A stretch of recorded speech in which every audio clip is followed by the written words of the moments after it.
My style is impetuous, my defense is impregnable, and I'm just ferocious. I want your heart, I want to eat his children.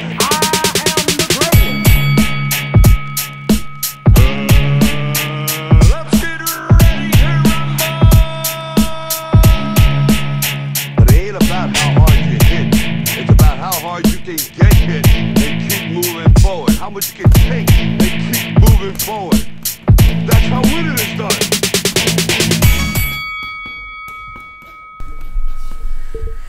Hi, it's Michael here. This is Beyond the Ropes. I'm joined today by David and Dwight. We're missing Sean today, but we've got an excellent replacement. We've got Jez Smith, boxing out of Harrow, the local boy. And welcome to the show. How are we, guys? Good. Cool, man. Yeah, Dave's not even looking at us, so that's fine. Yeah, I'm doing my usual. He's doing his usual. Dave's got a sore throat today, so he's going to try and sound like Barry White. Yeah. And right, but there's only one place to start, and that is it's the Anthony Joshua card. Now, I said it in last week's show. I wasn't going to watch it. I didn't watch it. I've got zero interest in it. So I'm going to hand over to Dwight because I know that Dwight watched it. I only watched it because I had nothing else to do, basically. So. Did you pay for it? Go on, bait yourself up. This for the first time ever, I actually streamed it. You streamed it? I did not pay for it. And Title. call it what you want, boys. I refuse to pay for that. I thought to myself, I'd rather buy myself a bottle of rum instead, you know. all that money for the 20 quid. Yeah, for my 20 quid, mate. I'd rather pay for a bottle of rum. Now, I just didn't think the card was worth 20 quid. No. Like Joshua, okay, himself, pay-per-view fighter, but was that card worth 20 quid? I just didn't think so. And especially the late replacement, and I just did not think that was worth 20 quid. So I just didn't pay for it. I just streamed it. I'm glad I did. I suppose you got to look at it though in two different views of people. Like, people are still paying for it. Yeah. In my Anthony Joshua is a pay-per-view fighter without a doubt. With the late replacement, they're not going to change things like that, though, are they? So, I think, you know, if he was fighting Pulev, is it Pulev? Yeah. Then you know, it's definitely a fight. It's definitely worth pay-per-view. But with the late replacement, they're not gonna change that. And people, you know, maybe not like yourself, but other people still pay the money. So. Yeah. I just the rest of the card as well. Normally you expect to get like a half decent card as well, but it just didn't materialise for me. I think it killed it because all the blowouts. Yeah, it was like was it four of the 6 fights had replacements, didn't they? Yeah. For a fighter, you train however many weeks you do your camp. Let's say a week before the fight, someone goes, right, the guy you're fighting is not in it. How badly does that affect you? I suppose you just got to adjust. You know, an experienced fighter like, you know, Joshua, I think Frank Buglioni had a replacement. As being with their experience, you just to adjust to it and just focus on what you've got to do when you get in there and get the job done. And that's what Anthony Joshua done. That's what Frank Buglioni done. You know, you know, I know they're focusing on, you know, game plans for that opponent, but a good fighter can adjust to that straight away and get in there, get the job done. Yeah. When you like. I don't know how I don't know what goes on beforehand or after, but say you've got your next fight and there's a possibility he might pull out for whatever reason. Are there do you know maybe 2 or 3 other options beforehand, or is it literally just a surprise? No, not that. Yeah, I've never been in that position. Well, once before I was meant to fight someone and then it got changed a few days before, but no, they don't really give you a heads up of who it's going to be. Yeah. But with that sort of level where they're at, them sort of fighters, you know, at British level and European and world level, I'm guessing they'd have people ready. It wouldn't just be like, oh, yeah. They said for this one they had Takam on standby. Yeah, I think they had names on standby. They would do at that sort of level because they got to be fit as well at the level where I'm at the moment. You know, even when you're just having build-up fights towards before you get titles, then they can they'll just throw anyone in there. Fair enough. That's good to know though. I never ever thought right, he's pulled out. They just picked up the nearest phone call and gone, yeah, do you fancy it? Like, There must be some at that. There's sort got of to be level something at in some place. point. Like, I mean, you mentioned Frank Buglioni. It was quite interesting with that one, because there was a late pull out, and then the selection And people of wanted opponent. And you Yard. had Jose Burton saying, Burton. "Could have called me." Yeah, Yard saying, "You could have called me." Well, obviously, it's not that easy. Obviously, they've all got different promoters and different Yeah, of course. deals set up. But do you think the fighters have much choice in that, or do you think at that stage where it's a little while before, it's just Is it like, match- right, is it I we've don't know. got- I we've got to suppose get the you done. matchmaker would talk to the fighter's manager and see what option for them. I suppose. I don't know. I couldn't tell you. Depends on who's I wouldn't available know. as well, don't Yeah. it? Yeah, So- of course. And if there's And if they've got, if the other people got up and coming fights themselves, so Yeah. do you know what I mean? yeah, Yeah. 'cause I suppose you're gonna have to pay off the guy that you're supposed to be fighting. And all, yeah, I wouldn't know. Okay, so for the boys that did see it, then Anthony Joshua, did he look convincing? I don't think he did. it just looked like another Anthony Joshua fight where he fights a geezer that he's better than. You know, it was never going to be a 50-50 fight. I know boxing's one punch and it changes the game, but watching it, I was just watching it. He's just going through the motions. He already knew from like the first time he took Takan's punch, nothing's going to worry me there. I did think that Joshua was pretty. I think he was pretty predictable in that fight, though. I mean, because Takam, What he was going to throw. yeah, and he was throwing the same combinations, and I don't know. It's like it didn't have the same effect as it normally does on other opponents. I think he adjusted Waldo to after that. Was it the second round when he broke his nose? Yeah, I think yeah.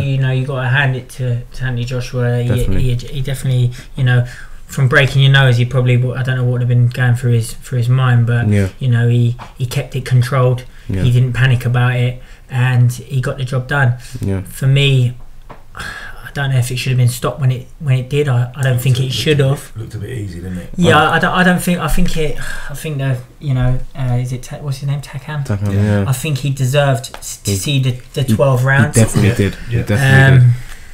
But the referee is the closest man to it, so Yeah. you got to sometimes stick by his decision. Yeah, he was taking a lot of shots. He was taking a lot of shots, but I personally don't think that it should have been stopped. I at don't all. think he was ever No. completely gone. No. Like I said, Andy Joshua adjusted well to having a broken nose, Yeah. and then doing what any experienced fighter does, and got the job done. I think he learned a lot more from this fight than he did all those other first round, second round blowouts as well. Like it was another fight where he had to think a bit more about what he's doing. Obviously with the broken nose, he couldn't just walk in there, knock the guy out, early shower sort of thing. He had to sort of dig deep, and he did look tired towards the end. Yeah, I thought he think was, even in that mid fight, he looked like he was at times blowing a little bit in Yeah. the middle rounds. But his second win clearly kicked in at between 8, 9, 10, and Yeah. when the referee stopped the fight. Yeah. As a fighter, because we've heard lots of people talk about, and us as fans, we speak about the second win quite a lot. I remember back in the Hay Bellew fight, people kept on banging on about people having a second win. Is that a genuine thing that you feel as a fighter, you become aware of, you kind of have a bit of a breather, and then you know that you're going to I just think you just get a kick into that second wind. You get if you're getting that little bit tired out of getting out of that first gear, when you kick it in and pick the pace up a little bit, you kick into second wind a little bit. I suppose that comes from what you put in the gym. Yeah. The rounds you put in, the more rounds you put in sparring, with your burst of your sprints and your running and things like that, obviously helps. See, this is the insight that we don't get. Yeah. We always just sit here and we talk a lot of nonsense about what we see. We just guess it's all about like, well, I wonder if they do that. If when you got someone like yourself here, you can actually ask the question, right? What helps when you're gassing? What doesn't? What do you do when you're training for 8 to 10 weeks or whatever, 12 weeks? What helps in the later rounds? But yeah, it's good. It's good insight. So obviously there wasn't just Anthony Joshua on the card. We had Katie Taylor pick up her first world title, Yeah. but I think that was quite, I don't want to say obvious, because you have to earn it, and she's done well to get to where she is. Yep. Yeah. But I think we all expected it. Yeah, we were expecting her to win that. So Jez, I was saying to the boys last week, I put on an accumulator on the 7 fights, and I put £10 on because I had it in my account, and it was £14 back for all the matchroom fighters to win. Great odds. Yeah, it was good. And that was with stoppages as well. Yeah, that was It with wasn't stoppages. just to win. And I'm guessing you won. no, I didn't. And do you know why? Because For what? For 4? So you was winning for £4. yeah, I just because I had some money left over from my football, and I just thought, do you know what, I stick it on this match, and I see easy money sort of thing. And it didn't come out. I was pretty fuming in the end, to be honest with you. But one of the guys who does a New Age boxing podcast, Martin, he tweeted out on the morning, and he said, if you want to get the pay-per-view for free, then you have to put £20,000 on a Coley to win. I see that. I see that. Because he was 1 to 1,000 to win. Yeah, I see that. And then you get the thingy, the pay-per-view free. So you've only got I don't risk think 20 anyone's going to be grand. putting £20,000 on, even though it was a dead cert. It doesn't matter. You still squeaky bum time, wouldn't it be? Yeah. that was the only way you were going to make that fight exciting, let's be honest. Wow. And that's by betting your house on it. You literally betting your house on it. We had Dillian White, Hellenius. Yeah. I feel it probably went as expected again. They're really building the Dillian White now. Not in the first 3 rounds. I think it looked Well, like he was I gonna get haven't knocked watched the fight, out. So I only looked at the results. He looked like he was gonna get knocked it out. It finished exactly as I expected it. So you can tell me more about the actual fight No, well, itself. first couple of rounds, he was getting caught.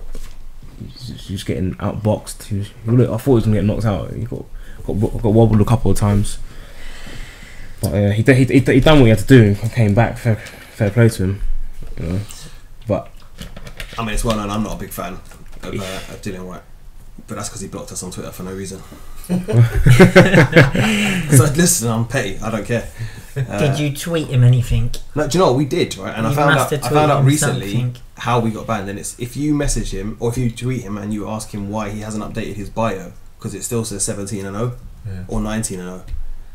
Did you ask him why He he just ain't blocked you straight updated away. it? Yeah. And he blocked you. I think, in fact, I don't even know if it was us that asked it. I think we were just in a conversation where someone asked it, and he probably just blocked everybody. Group block. Yeah. There you go. And it's just like, alright, you're all gone. But he said in an IFL interview that anybody who asks that, he blocks them. I don't follow him on Twitter, so I You're not don't missing know much. if he not if he's missing much, blocked mate. me or not.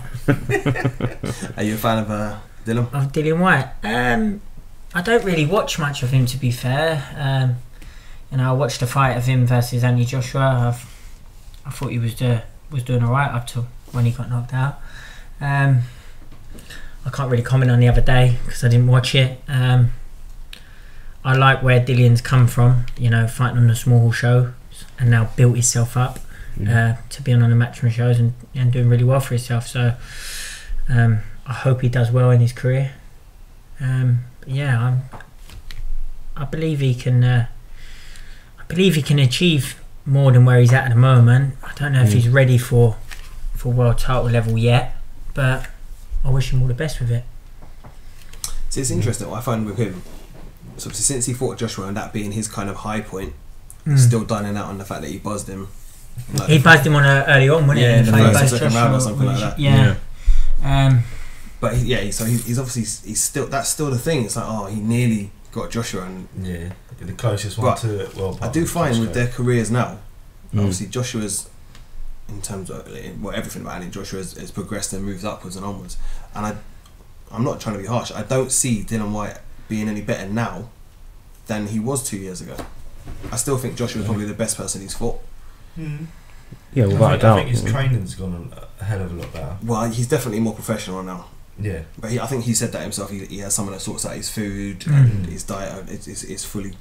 I think Matchroom probably give you that. They've got all the bells and whistles, man. They're probably not messing around, and there's a lot of money to be had if he gets a big fight. So they're looking after him, and obviously I think they're. What did he win the other day? WEC silver. Yeah. And what does that put him on? That puts him in the mandatory position. Mandatory for Wilder. Wilder, yeah. But does it straight away, even win that belt, put you in the mandatory position, or does it? Because Puts you in that a lot of level. people win the WBC silver, they don't get straight away get a world title shot straight after. So I think there's so much to it. He's in the mandatory position, but look how many mandatories people even eliminators. You get fighters that do even at British levels, they're fighting for a British eliminator, and then they win the British eliminator, and then they don't get their British title shot straight away, and then there's there's another eliminator, and it's how many eliminators are there? Yeah. And I'm a fighter, and I should probably know most of this, but it's No, but like, it's true. how many eliminators is there for? But You know see what I mean? You see Yeah. the politics involved, even just sort of like the level we're at in like boxing media. You see that people get progressed certain places. Like take for example the Tyson Fury situation. How long was he waiting, or still waiting, for his case to be heard? I see the other day he's got it. He's gonna get his license. Yeah, they said they've given him a green light to fight in 2018, which is great news. It's great for British boxing. Yeah. We Massively. need him Massively. back. Yeah, You know, definitely. But when we said it before, like he's been waiting nearly 2 years Yeah. to even get a hearing. Yeah. And That's there's a long other time to go on fighters- hold. This is what Yeah. we said. You've got people. This is not a secret. You people like Lucas Brown, is it Chagiev or someone like that, and they've had bans. Yeah. They've been Come caught. back. They've been suspended. They've done their suspension. They've come back. And then Tyson they'll hasn't even call had his hearing yet. Yeah. If that was Anthony Joshua, Yeah. Oh, that would have been done in a week. Exactly. Well, 2 yeah, weeks, 3 weeks. He'd have been sitting sorting out suspension. This is not me saying that he's. Well, taking drugs for hopefully, Iron. hopefully he gets his license back in 2018, and then we see a mega fight We need between Tyson him back. and I think. Anthony Joshua. Do you think? That would Do you be think right. after his layoff that Tyson should go straight in for a big fight? No, or- I'd or- like to see him fight, have like a warm up fight or something first before moving straight in for titles, just to see, get a bit of ring rust off. Yeah. Because there's definitely gonna There's going to be gonna be ring a rust lot, there yeah. for him. And he's ballooned as well. Like, Yeah. he's a big boy now. Oh, he is, yeah. So that's But gonna be- he, that's you gonna know, To be he's fair going to to him, he doesn't mess about when it comes to training. Though, for he's going to fights. be working As in in, hard in yeah. the gym now to get that weight off, and you know, Yeah. he's dedicated enough to get it off, and it'd be good to see him back in the ring. And Peter Fury's always said that whenever Tyson comes into camp, the first 4 or 5 weeks are always shifting 3 or 4 stone off him straight away. So Yeah. I don't think it's going to be anything that they're not expecting. Obviously, they're with Tyson every day. They're going to know what condition he's in. It's not going to be a surprise when he turns up at camp on day one. Yeah. It's like, Tyson, you're 25 stone. What's going on here? They know exactly what's happening with him. But I mean, us as fans. Sean, who's not here today, he was the original Fury fan out of all of us. Yeah. And I was not a fan. I started off as a very big David Price fan because of Dwight. Dwight got me onto Price, and when you get 2 big fighters at a point when they were kind of both at British level, you kind of have one or the other. Yeah. One that you really like, one that. And Tyson. He makes his return soon, didn't he, David Yeah, Price? he's on. He's at Brentwood. MTK Global show, is it? Good to see him back. Yeah. Seeing what he can do. Yeah. He's hopefully. another. I really like to see him, and I want to see him do well. There's the talk of people always say, "Oh, he needs to retire because he gets knocked out." They say he's chinny, didn't they? So. But I feel it's unfair. But I'm not being rude yet. Every heavyweight, then you might as well say is chinny, because if you're at that sort of level where they're at, heavyweights, if you're hitting people on the button and you can punch, you're knocking them out. Yeah. So you can't say, you might as well say every heavyweight's chinny then. I think it's unfair to say that about him, to be fair. I Completely think agree. it is unfair to say that, Do you because think? every other fighter that gets knocked out, they don't say they're chinny. Yeah. At a heavyweight level, and if you're at a higher level, you should be putting people to sleep. Yeah. That's it. Do you think that? Do you think that's a problem? Is a problem with his defense? Or he's just probably a bit easier to hit, or? Well, yeah, it's I clearly think got it's something. his engine. I think it is. Yeah, but it could have something to do with When I watch it. him, I just think he's so big. Mm. He's wider than any of the other heavyweights, and he's such a unit that you just think there's no way he's got little legs for such a big lad. He's got little legs. He can't be holding that frame. Boxing, obviously he's going to get tired regardless. Everyone's going to get tired when they're throwing punches constantly. But for me, I just think he just gets to a certain level, and he just gets so tired that it's a lot easier and it's a lot weaker. And Then you get hit, and it's. then that's it. Yeah, it's good enough. The resistance has gone quite early with him, which is the downside. But like you said, at heavyweight, he's always going to challenge because he can hit. He can hit. That's the Of thing. course he can hit, and and even when he's knocking out people, Yeah. they're not saying everyone else is chinny. Just because No. he got knocked out by Thompson, didn't he? And then he got knocked out by Thompson again, and they were saying he's chinny. And then he obviously had, was it a European title fight or something like that, or Yeah. he a had couple of another big setbacks, fight yeah. and then got knocked out. And you can't just say a heavyweight's chinny because they get knocked out. Yeah. I think, like I said, at that sort of level. At any level, even then from the beginning of the level, if you heavyweights that are big punch hard, Yeah. and if you're getting hit by a heavyweight, even if you're a heavyweight, you're gonna get, and you're getting hit clean, you're gonna get put to sleep. Yeah. And if you're not, then you're clearly not a heavyweight. I think you got to carry power as a heavyweight. If you're at that sort of, if you're a heavyweight and you're not putting people to sleep, then there's something wrong in my eyes. Yeah, it's a fair point. It's a fair point. Man. We've long said it. I mean, I'm trying to think of an example where we've got certain heavyweights. It's like I'm a fan of Derek Chisora, but I don't see him as a person that really knocked people out. Yeah. More of accumulations, he gets stoppages, but he wears you down. You can see at that sort of level though, where at British level, and them sort of fighters that are not knocking people out, and heavyweights that are world level that are hitting people and putting them to sleep, like your Joshuas and your Wilders, and people like that. I know Tyson Fury ain't a massive knockout person. He boxes well, but he's a different sort of fighter, I suppose, to sort of Joshua that sits on his feet and sinks them shots in, and Joshua and Tyson Fury's more of a boxer, just frustrate you and things like that, and then when he wears you down, he will knock you out. He's still got it in the locker. So I just think he's one of them fighters that just frustrates you. But like I said, between them sort of levels where you got Derek Chisora and even Dillian White and people like that, they're not at that sort of level where they're knocking people out consistently compared to your Wilders. And I think at them sort of levels, at world level, you've got to be putting people to sleep. And they're the things. And that shows the big difference. Yeah, I mean, I was going to say the level difference between British and world. I mean, we've been quite blessed because the British heavyweights for a while have been very, very good. Yeah. But I think now we're seeing that gap kind of establish itself again, where the British levels are very set. So we've got it's harsh, but I would say your Whites, Chisoras, and even now people like your Joe Joyces and stuff like that. Yeah. So Joe Joyce, let's be honest, his next fight is probably going to be on the Hay undercard I think they're aiming for the British title, and that's in his second fight. Yeah. It's a big step. Is he ready for it? We'll see. Did you see his debut fight? I see his debut fight. To be honest with you, I switched it on at about round 4, and I switched it off at the start of round 5. If I'm totally honest with you, I wasn't interested in it. I didn't see anything special in it. Don't get me wrong, for a debut against Lewison, wasn't it? That's a big. It's a bit of a step, I suppose, for to be in against someone like him. So he's not. But to say that he's British level next fight, it's a bit of an arse, isn't it? I don't think he. I think if he was gonna, the way they talk about him, he should have probably got rid of Lewison a lot quicker than what he did. If they're talking about British title next, then Lewison's only Southern Area level, isn't he? I wouldn't say he was British level. No. He never went British title, he's Southern Area. No, he didn't. Yeah, because he fought. White was for the British title. I know he was Southern Area, so and he's WBO Asia Pacific champion. I don't even know what that belt is. Yeah. It's a nice looking belt, to be fair. I saw it, I was like, yes. Yeah. When you put it on as well, weighed my arms down a bit, to be fair, but it is for the heavyweights. So it's a big belt. It's a big one. You said a few minutes ago about ring rust. I mean, obviously you're going to be back in the ring soon. Back in the ring November 25th.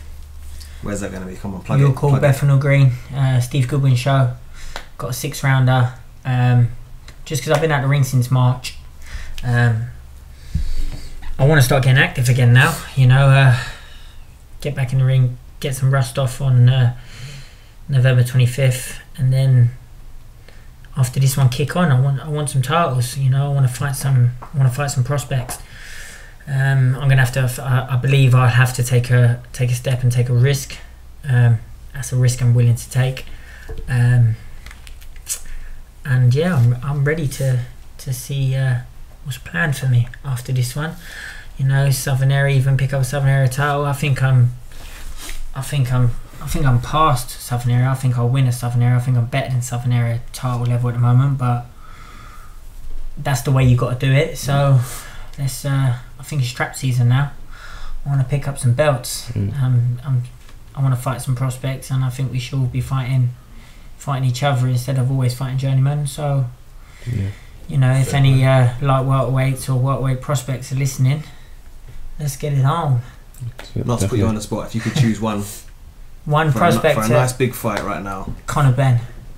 That's the fight. I was hoping he was going to say that.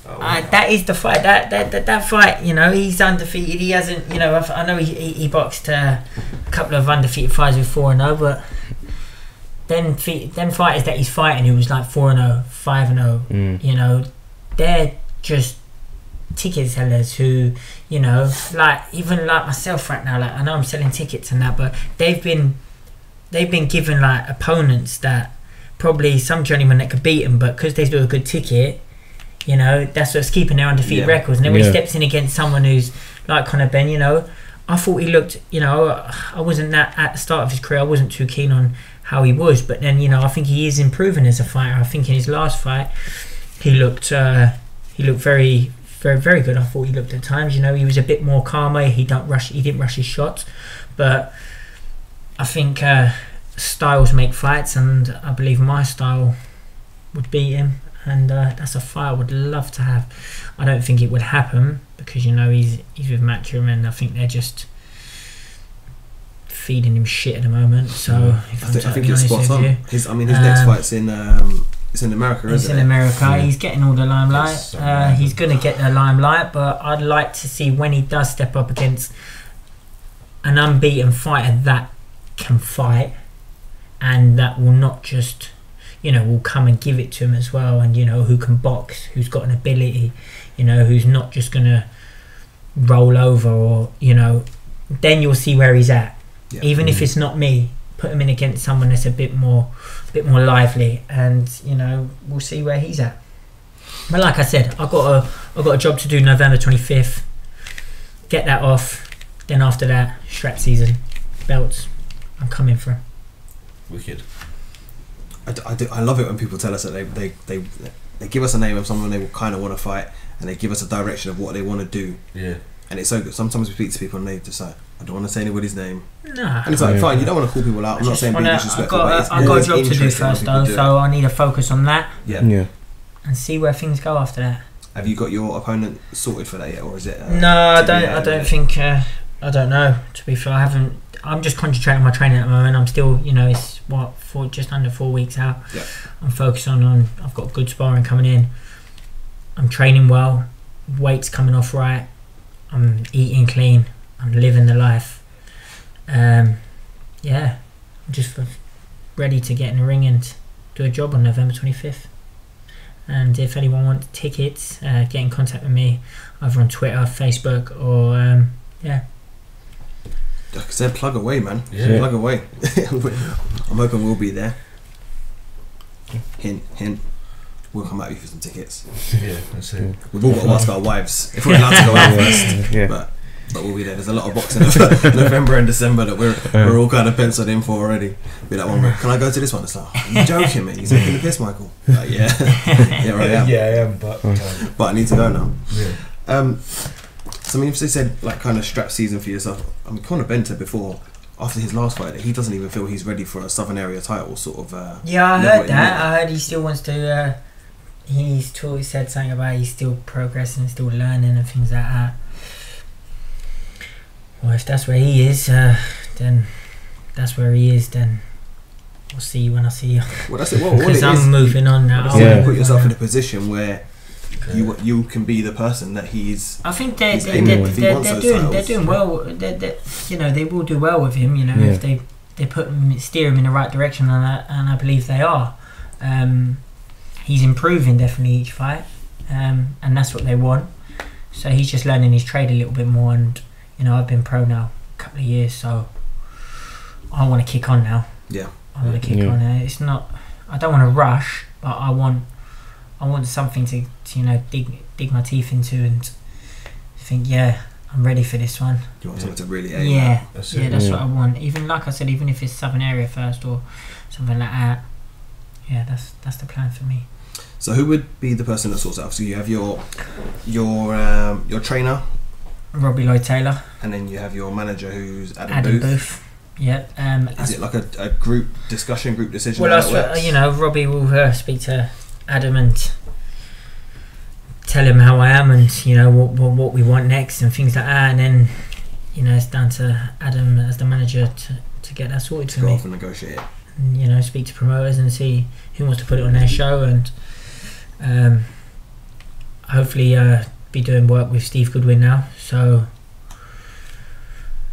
hopefully he can get that for me, either Southern Area title or something like that, and see where it goes from there. Well, Goodwin's really good for that. He says it all the time that he produces. Yeah, I think he's doing really. Title fights yeah, he does, people. especially with that. I think at the Southern Area and the English title sort of level, he does a lot of shows with them belts.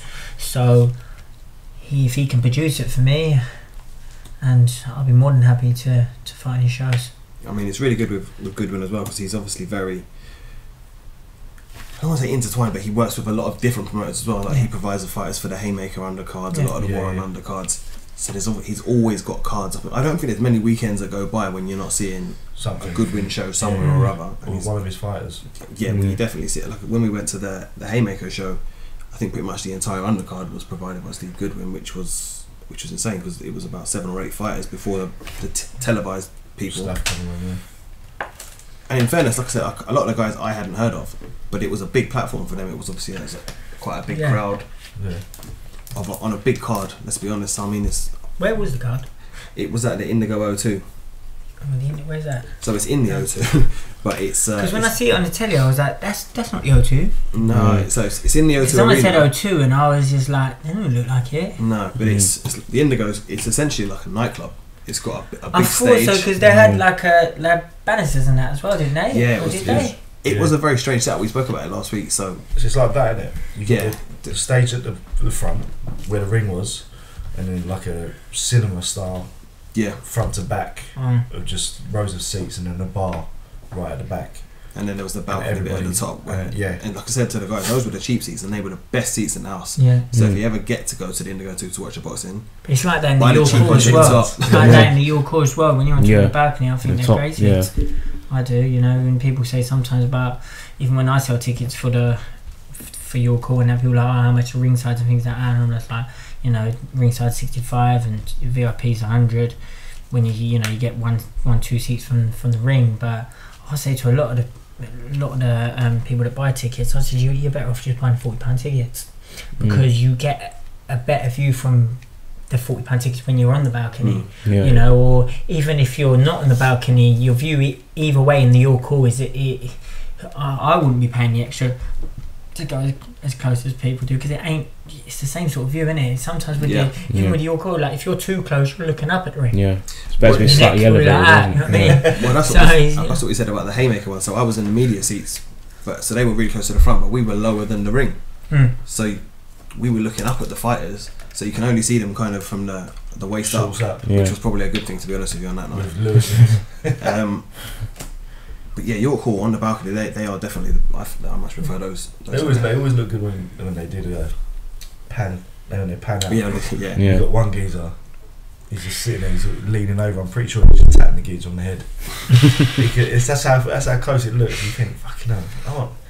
So something I wanted to ask about actually is quite an interesting thing that I think we've spoken about before. So obviously a lot of fans don't really understand or have the knowledge of how ticket sales work at smaller hall shows. Obviously the fighters, they go out and they generate a lot of the sales themselves. How does that work? Do you get like a set amount, so they'll be like, right, here's X amount of tickets, this is for you, or is it just you take numbers? No, I think you've got to do.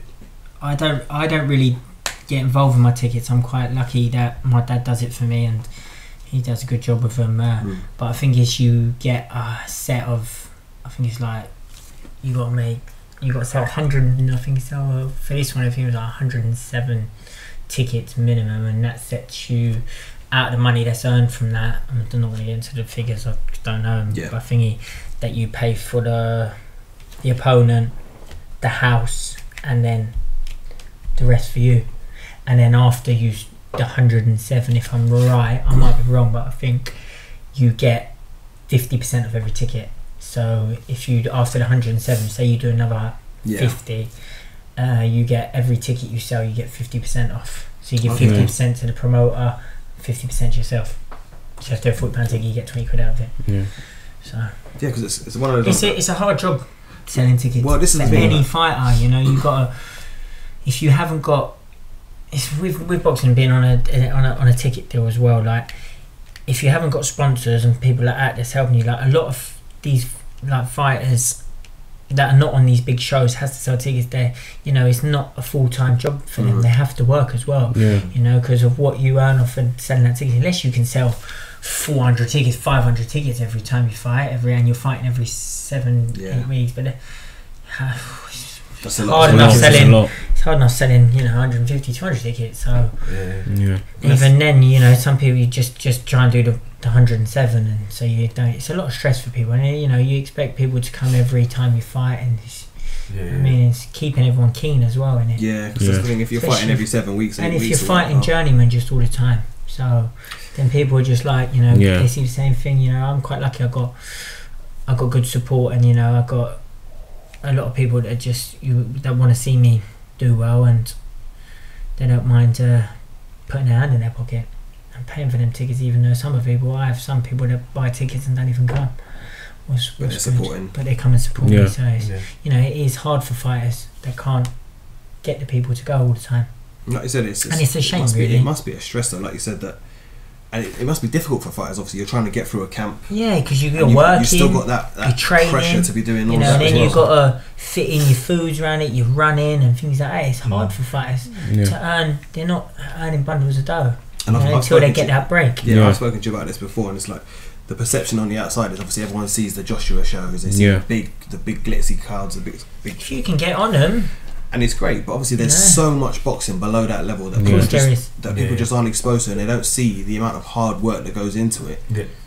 How many fighters will start and like Anthony Joshua want to go straight into that level? Maybe like 1 in 1,000. Yeah.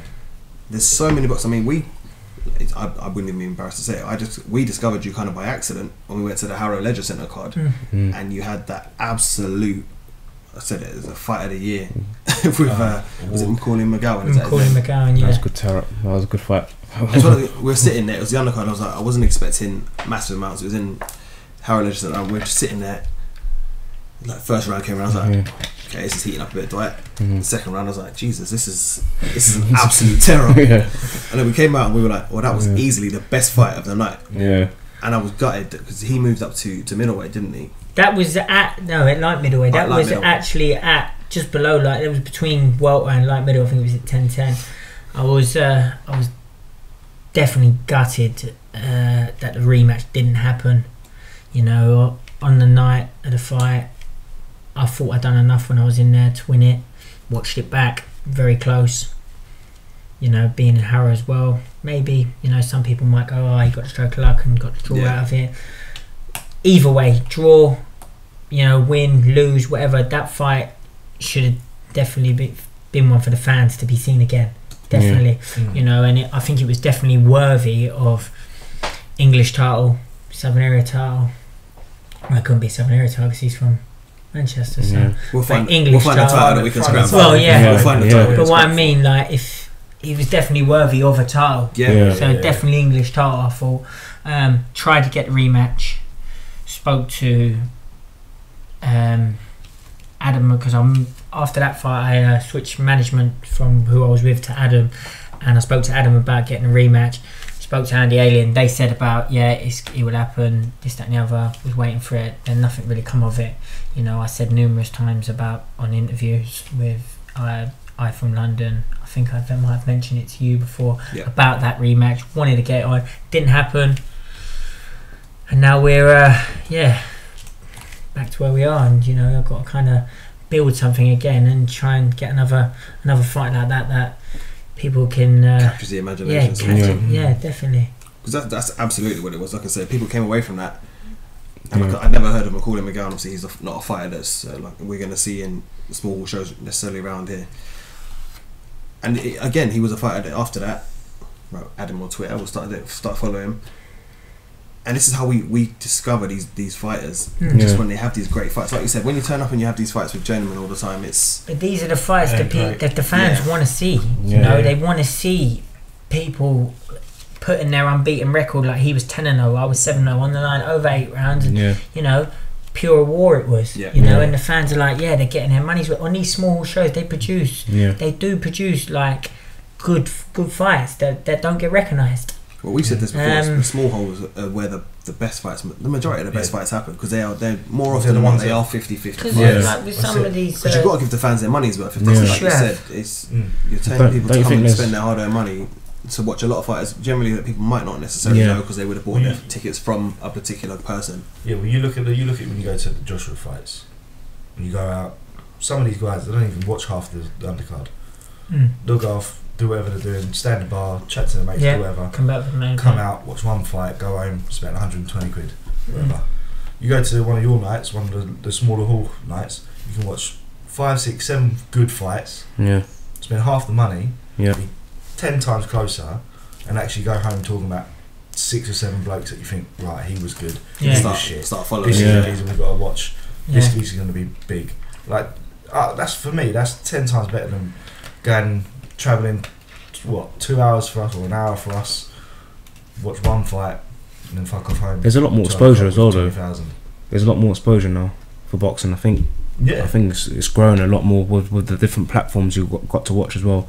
David Hayes doing his own thing, Box Nation as well. Sky, you're not just waiting on ITV, not just Sky, ITV, exactly. So hopefully a lot more of these shows will be shown. That'd be wicked if you see, like, imagine that Harrow Leisure Centre gets a couple of cameras in there as well. Well, it was when we went to that Harrow Leisure Centre card where Jez was on it. That was on Box Nation. Yeah. And that was because what's his name? Singh was in. No, was it Sanjeev Zahert was on that, and it was Liam Walsh. Yeah. In his world title eliminator. Yeah. IBF eliminator. Leisure Centre. And it was insane. Like I said, it wasn't too busy. No. It was a good crowd. Obviously, I've said this before on the show that when you get the smaller hall shows, obviously you've got ticket sellers in there. You do get the sort of thing where that their fight's happening, everybody's very vocal, and I think it was the Sanjeev Zahota fight that I noticed it the most when he was fighting. His crowd was so loud, but then as soon as his fight finished, they left. They were straight on the coach, and they were out of there. And I remember me and Dwight we were left at the end for like the last 2 or 3 fights, and we went and sat pretty much in the front row. And it was really, probably the best seat we'd ever had at the boxing at the time. But like I said, it's great that there's so many different platforms now that we can see these sort of fights. So there's obviously a lot more opportunities for people to be seen, like yourself. So we'll look forward to that. Speaking of different platforms, but back to the original Sky conversation, we've got the Monaco card this weekend. I think Sky are also showing the Wilder Stavern fight later on in the night, so it'll be a long night of boxing. Mate, I'm not even that bothered about this one.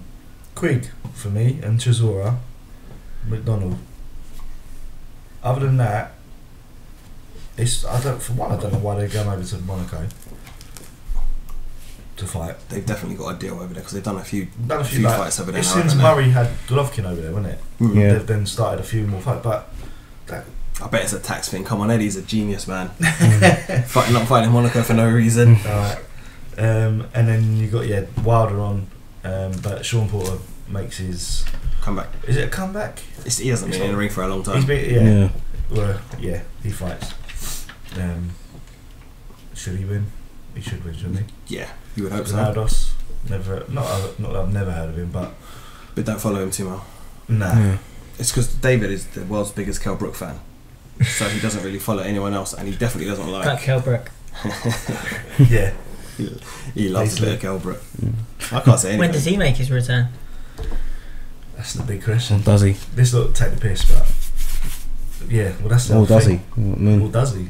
Like he can both of his eyes, both one, and then that's going to play a massive thing in his career. Apart from your hands, as a boxer, you need to be able. Even when he's in there, when he does come back, he's going to have that in his mind. Yeah. If they mental thing. I said that before the thing. That's the big question. So that's a good point, actually. Have you yourself ever had a major injury that you think, whether it be your wrists, your knuckles, your bones in your fingers, shoulders, that you've ever had to have had a long time out, come back, and thought, "Oh, am I going to be the same?" I'm quite lucky, to be fair. Touch wood. Touch wood. I haven't had an injury like anything major yet. in my good. in my career. I'm hoping that you ain't jinxed me now. No, I'm gonna go to training next week and do something bad. I'm gonna go. Oh God. Never going on that. Yeah, I'm never going on that again. Don't talk to me, lads. No, I'm lucky. I've never had an injury problem at all, really. No, you know, sometimes my hands get sore and things like that, but that's natural for any fighter. You know, they bruise up and things like that, especially when you're punching constantly.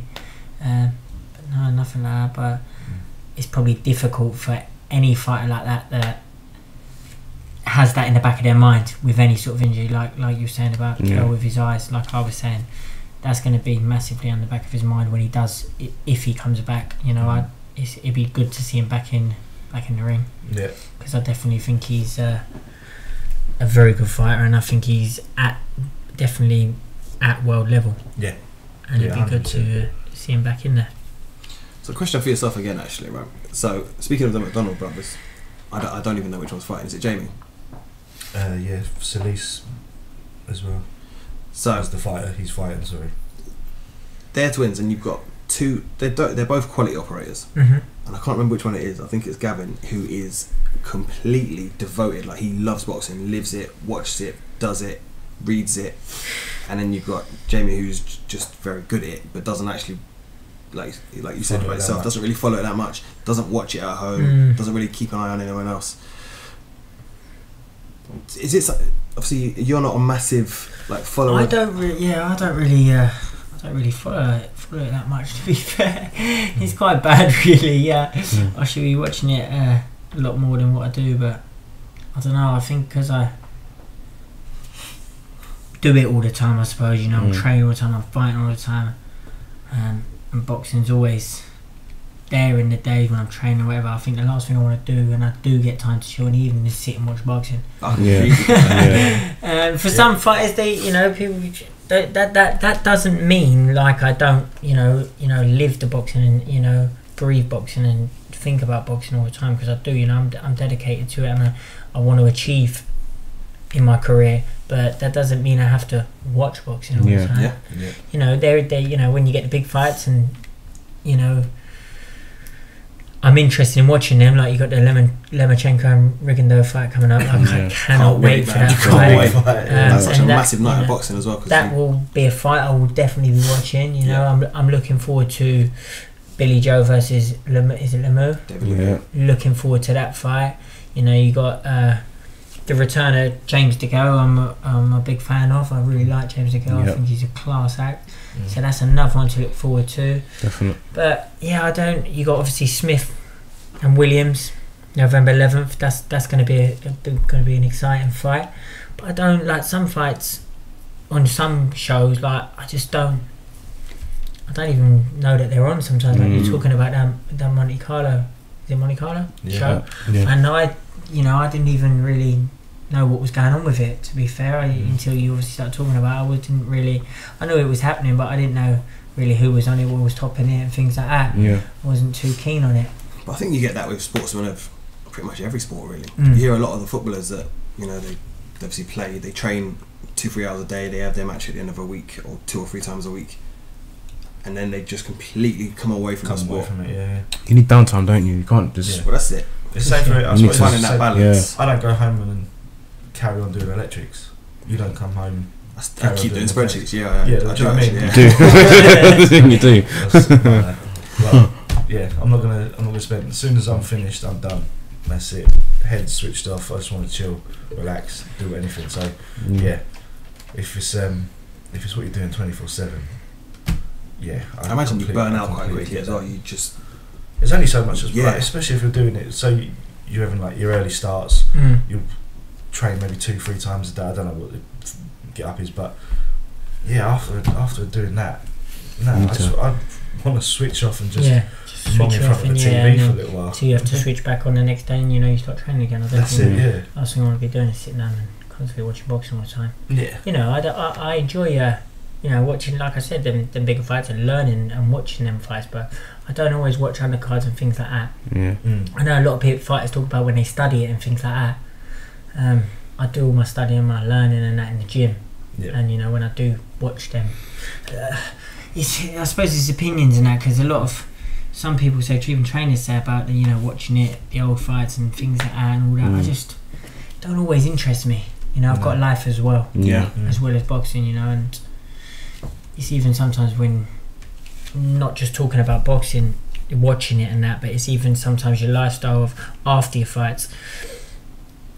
Sometimes your people that you see out and your mates and that, say you might go out after your fights and you go out with your pals and you have a drink. Some people look at you differently and think, oh, you shouldn't be doing this, you shouldn't be doing that. I'm still a human being, you know what I mean? I still got to live my life a little bit, you know what I mean? I still want to go out with my pals sometimes after my fight and have a pint with them and go out for something to eat and eat something. Not eat a Domino's pizza or things like that. I don't want people looking at me sometimes and going like, you shouldn't be doing this, you shouldn't be doing that. As long as I'm not doing it when I'm in camp, then that's it. Does it matter? When you've got your boxing head on. People look at you differently sometimes, and that I don't know. Yeah. When you're in your camps and your training, that's when you're doing it. When you're not, then it's not anyone else's problem. It's just what you want to do. Then I completely, 100% agree with that.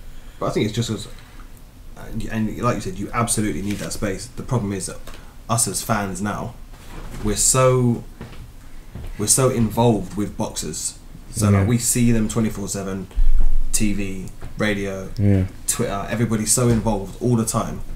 You actually feel like they owe you something. I think it's probably what it is. Because you dedicate a lot of time, a lot of money to following boxers around. And I can see how people get sucked into that. But we do lose sight of the fact that they are guys that you need to live the same as we do.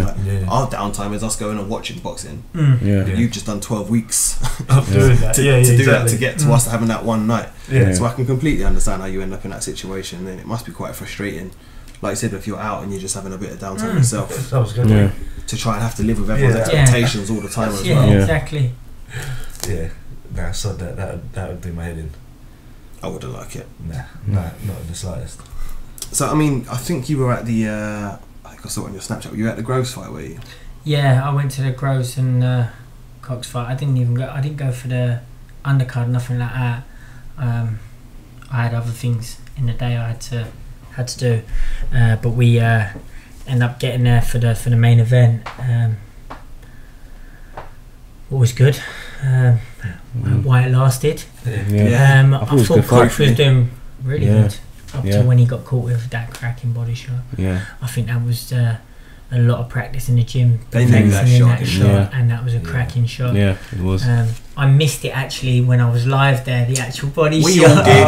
We all did. We were all watching the fight. I was watching the fight in the crowd, and I went to get my phone. I get this on Snapchat, and then I looked to the left, and he's on the floor, and I went there with my missus, and I obviously the fight was quite close to us, so I pulled her away from it, and I was kind of like, my head was a bit like, couldn't know what to look at, and the next minute it was stopped. I didn't even wait for them to announce the winner. I just buggered off. So literally I got there for the main event, paid £20 a park, what I was gutted about, and then was in there 5 minutes. Missed it. Missed the knockout, lost 20 quid on bargain, and then that was it. So do you like to get to much boxing? Do I like to get to much boxing? I suppose that's more of a night out itself. I don't mind. Yes, like I said, the fights that I am interested in, and I do like going. I like going to them, but I'm not. I don't mind going to the actual shows. I just don't always like watching on telly. No, I get that. But we've said it before. Going to boxing is a very different experience to watching it on TV.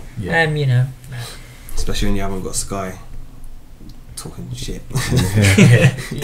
Biased opinions. Biased slightly to their own fighters. Yeah, that's a fuck. But whatever. Alright, well boys, we've got about 5 minutes left.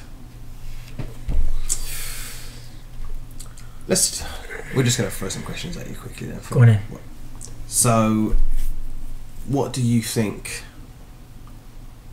of... first of all, who's your favourite? Like, who's your favourite British fighter, would you say? British fighter? So obviously you've been in the gym with some of the best ones around. Favourite British fighter? At what sort of level? Prospect level or... Any. Yeah, I'd say world level. Yeah, any like. Are we going present or?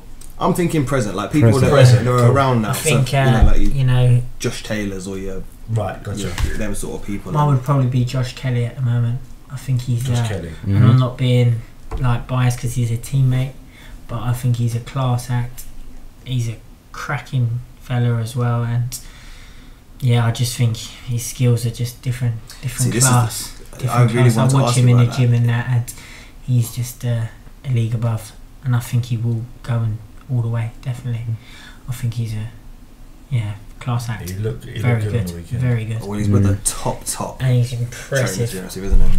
He's impressive in what he does with everything. You know, he trains hard, and then you just watch him when he fights, and yeah, he looks very good. Does he naturally train with his hands down? Like, I know the way he fights. I suppose that's just confidence, isn't it? Like, Yeah.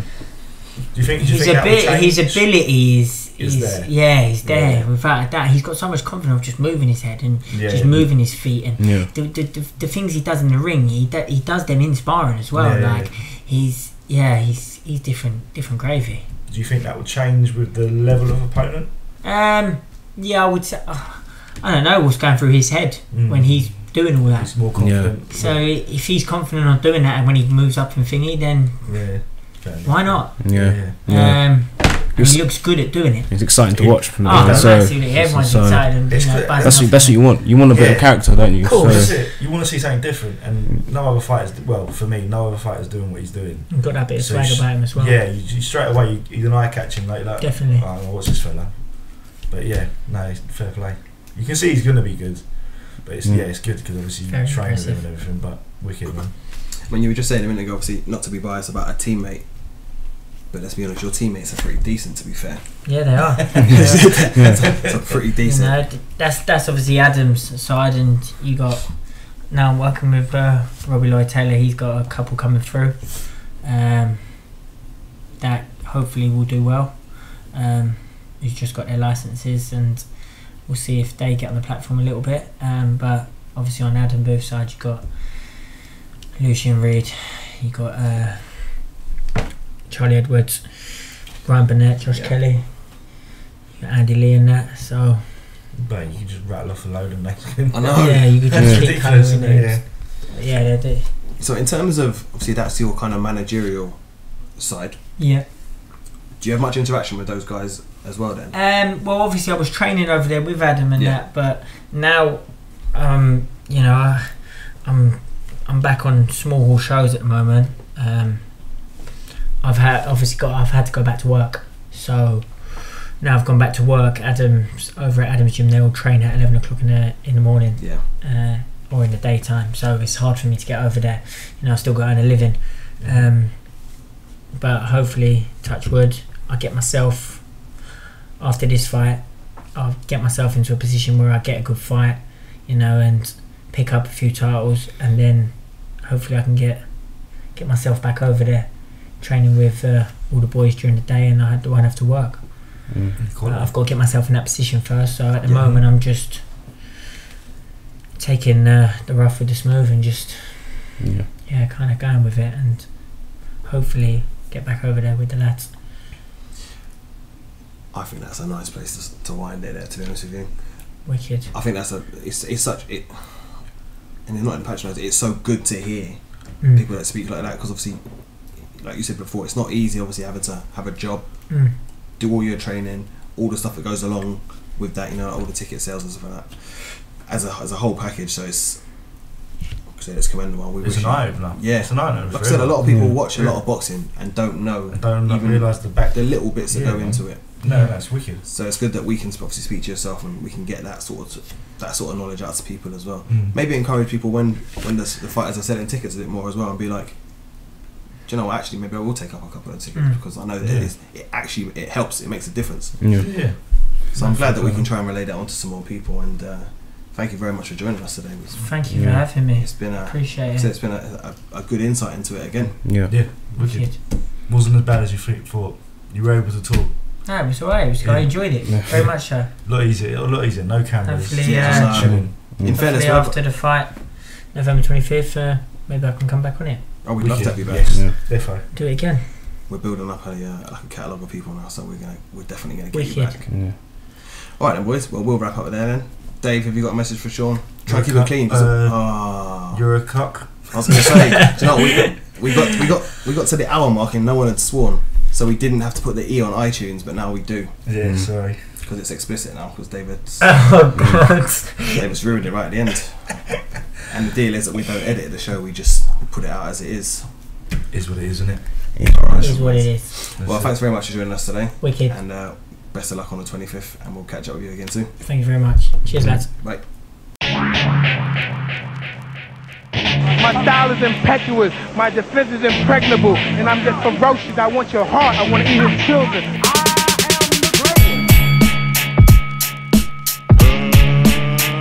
Let's get ready to rumble. But it ain't about how hard you hit. It's about how hard you can get hit and keep moving forward. How much you can take and keep moving forward. That's how winning